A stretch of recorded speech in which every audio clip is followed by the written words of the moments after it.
dili na to gubaon atong relasyon sa atong kapamilya, sa atong mga kaparentihan, sa atong mga amigo tungod lang sa eleksyon.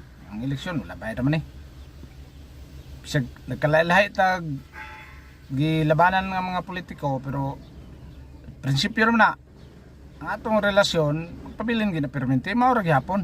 Wala na dapat magguba tungod lang sa eleksyon.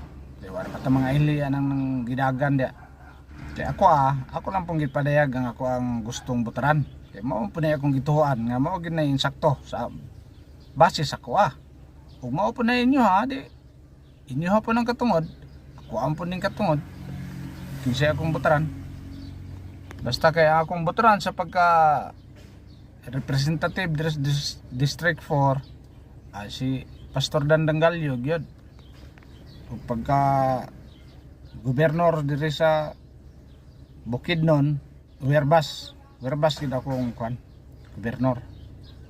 Naga pong premier, naga po kung mga konsehal. Number 1 akong konsehal si Randy Longhino. Muna una na akong butaran. Ang uban din na ako na isaba. Okay, siya pa akong pangbutaran. Basta mao na. Okay, mao na. Basta di na to gumbo na tong atong pagka-amigo tungod lang ang eleksyon.